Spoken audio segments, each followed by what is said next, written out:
Hello guys, welcome to Pakistani honest reaction. तो कैसे हैं आप सब? उम्मीद है आप सब बढ़िया होंगे, मजे में होंगे, खुश होंगे, आबाद होंगे। मेरा नाम है मुदस्सिर। मैं हूं Bashir. So guys, Indian states 2026 versus Indian states in 2047। तो भाई साहब, इंडिया के स्टेट आज 2026 पे कहां पर स्टैंड कर रहे हैं, क्या जीडीपी है, क्या ग्रोथ है, और 2047 में इंडिया के स्टेट्स कहां पर होंगे। बहुत इंटरेस्टिंग आज के दिन हाँ। इंडियन स्टेट की मतलब जीडीपी फॉर एग्जांपल महाराष्ट्र है है, उसकी $550 बिलियन जो भी है, और 2047 में क्या कि होगी। महाराष्ट्र किस लेवल पे होगा, दूसरे स्टेट किस लेवल पे होगा। आप किस स्टेट से हो, कमेंट सेक्शन में जरूर अपने स्टेट का लाजमी नाम बताइएगा। काउंट करते हैं 3 2 1 एंड स्टार्ट। सोचो दोस्तों, 2047 में जब इंडिया अपने 100 साल पूरे करेगा, कुछ स्टेट्स सिंगापुर जैसी दिखेंगी, high income, world class cities, global companies, और कुछ स्टेट्स आज भी 1990s जैसी हालत में अटकी होंगी।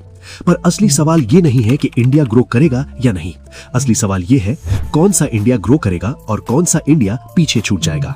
आज इस वीडियो में मैं तुम्हें दिखाने वाला हूँ इंडिया का रियल ग्रोथ मैप, वो मैप जो न्यूज डिबेट्स, पॉलिटिशियंस और इंस्टाग्राम रील्स कभी नहीं दिखाते। और हाँ, कुछ स्टेट्स के नाम सुनकर लोग ट्रिगर भी होंगे। तो स्वागत है आपका यूथ पहाड़ी के 100 वीडियो सीरीज की वीडियो नंबर 2 में, जिसमें आज हम देखेंगे साल 2047 के हिसाब से इंडिया का रियल ग्रोथ मैप। तो चलिए शुरू करते हैं। दोस्तों, आज हर जगह एक लाइन सुनने को मिलती है, India is the fastest growing major economy. और ये बात गलत नहीं है, इंडिया सच में ग्रो कर रहा है, जी हाँ।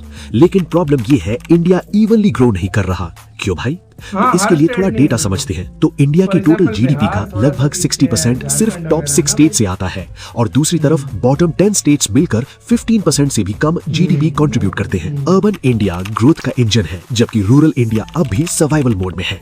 मतलब साफ है, एक इंडिया रॉकेट पर बैठा है, दूसरा इंडिया ब्रेक लगाए खड़ा है। इसलिए 2047 का इंडिया एक सिंगल इकोनॉमी नहीं होगा, वो होगा मल्टीपल इकोनॉमीज वाला एक देश। सबसे पहली बात करते हैं इंडिया के सुपर ग्रोथ बेल्ट की। ये वो स्टेट्स है जो आज भी आगे है और 2047 तक और ज्यादा आगे निकलने वाले हैं। गुजरात, तमिलनाडु, महाराष्ट्र, कर्नाटका, तेलंगाना, इन स्टेट्स की जीत एक्सीडेंटल नहीं है। इनके पीछे 3 स्ट्रॉन्ग रीजंस हैं। पहला रीजन, ज्योग्राफी। पोर्ट्स पास है, एक्सपोर्ट्स आसान है, लॉजिस्टिक्स कॉस्ट कम है। ग्लोबल कंपनीज के लिए ये स्टेट्स नेचुरल चॉइस बन जाते हैं। दूसरा reason, manufacturing ecosystem. Auto manufacturing हो, इलेक्ट्रॉनिक्स हो, फार्मा हो या हेवी इंडस्ट्री, इंडिया की मेजॉरिटी ऑर्गेनाइज्ड मैन्युफैक्चरिंग इसी बेल्ट में कॉन्सेंट्रेटेड है। तीसरा रीजन, स्किल्ड वर्कफोर्स। यहाँ सिर्फ डिग्री होल्डर्स नहीं है, यहाँ इंडस्ट्री रेडी स्किल्स वाला टैलेंट है। 2047 तक प्रेडिक्शन साफ है, इन स्टेट्स की per capita income national average से लगभग 3 से 4 गुना ज्यादा हो सकती है। और इंडिया की फ्यूचर ग्लोबल सिटीज यहीं से निकलेंगी, जैसे अहमदाबाद, चेन्नई, हैदराबाद और बेंगलुरु। लेकिन एक डार्क ट्रुथ भी है, इंडिया की इकोनॉमिक पावर धीरे धीरे सिर्फ कुछ स्टेट्स में कॉन्सेंट्रेट होती जाएगी और बाकी स्टेट्स ज्यादा डिपेंडेंट बनती जाएंगी। अब आते हैं अर्बन आइलैंड स्टेट्स पर। दिल्ली एनसीआर, हरियाणा, पंजाब, केरला, वेस्ट बंगाल, इन स्टेट्स में ग्रोथ का पैटर्न अलग है। यहाँ पूरी स्टेट की जगह 1 या 2 सिटीज ग्रो करती है। सिटीज चमकती है, लेकिन विलेजेस और स्मॉल टाउन्स पीछे रह जाते हैं। केरला में पैसा आता है, लेकिन ज्यादातर रेमिटेंसेस के थ्रू। पंजाब में टैलेंट स्ट्रॉन्ग है, लेकिन यूथ का फ्यूचर स्टेट की बाहर दिखता है। वेस्ट बंगाल के पास स्पोर्ट्स है, हिस्ट्री है, लेकिन लार्ज स्केल न्यू इंडस्ट्री नहीं है। इस मॉडल को कहते हैं सिटीज सेंट्रिक ग्रोथ। 2047 तक इसका रिजल्ट क्या होगा? सिटीज और रिच होगी, विलेजेस खाली होते जाएंगे, और स्टेट इकोनॉमी बाहर से आने वाले पैसे पर डिपेंड करेगी। कंट्रोवर्शियल ट्रुथ ये है, सिर्फ एजुकेशन इकोनॉमी नहीं बनाती, सस्टेनेबल ग्रोथ के लिए इंडस्ट्री भी जरूरी होती है। अब बात करते हैं सबसे क्रिटिकल जोन की। उत्तर प्रदेश, बिहार, मध्य प्रदेश, राजस्थान, ये स्टेट्स आज स्लो दिखते हैं, लेकिन यही स्टेट्स इंडिया का फ्यूचर डिसाइड करेंगे। क्यों?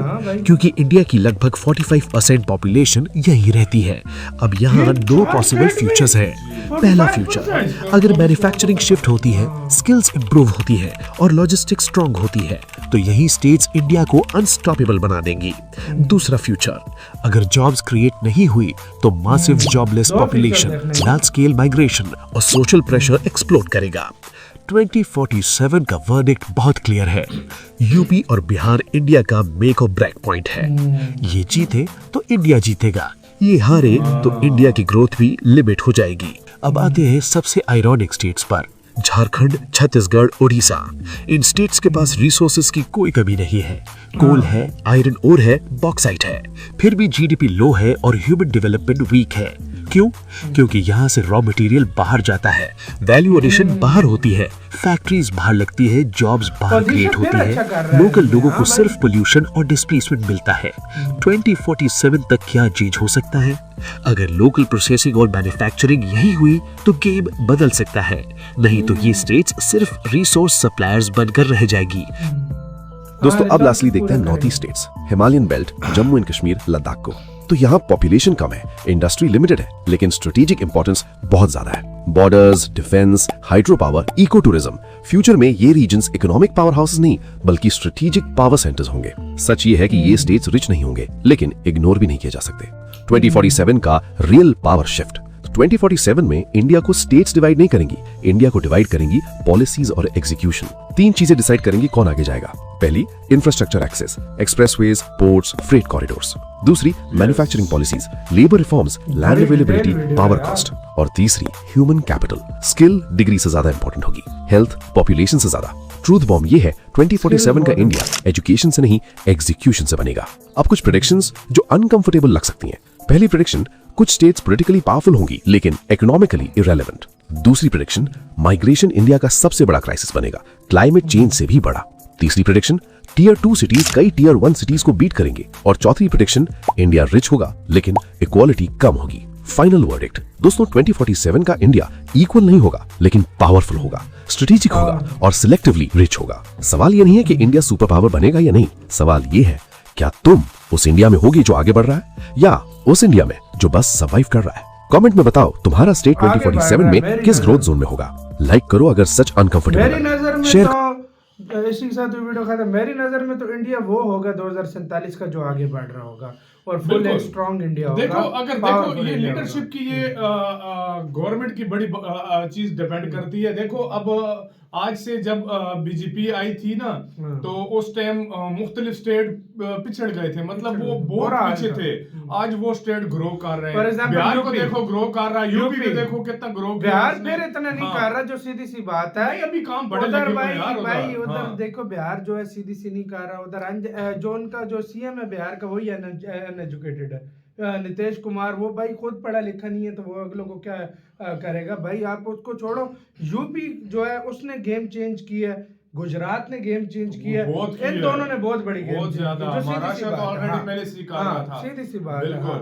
और तमिलनाडु वो बहुत ज्यादा तेजी से इंडस्ट्रीज वगैरह उधर लग रही है। केरला हो गया, उस साइड में भी बड़ी तरक्की हो रही है। भाई सारा इंडिया कर रहा है। हैदराबाद देख लो, ओडिशा भी अभी अच्छा जा रहा है, अभी ओडिशा भी बहुत अच्छा जा रहा है, वेस्ट बंगाल भी अच्छा जा रहा है। हाँ, नॉर्थ ईस्ट स्टेट में कुछ थोड़ा सा जो पंगा है वो हल हो जाए तो वो भी ठीक हो जाएंगे। उधर भी अभी रेलवे वगैरह उधर भी सारा कुछ जा रहा है। जम्मू कश्मीर को भारत ने कितना डेवलप कर दिया, मतलब यार देखो तो, जिस जगह पर इंफ्रास्ट्रक्चर अच्छा होगा ना, रोड्स, रेलवे, अभी 20 साल रहते हैं भाई। जिस जगह पे रोड का इंफ्रास्ट्रक्चर, रेलवेज और मतलब आज जाने के लिए आसानी सही होगी ना, वो स्टेट ऑटोमेटिकली तरक्की करेगा। और जो लैंड लॉक्ड होंगे, लैंड लॉक्ड स्टेट होंगे, उसको थोड़ा टाइम लगेगा, जाहिर बात है। आपका क्या कहना है, अपनी राय बताना, अपना बहुत ज्यादा ख्याल रखना।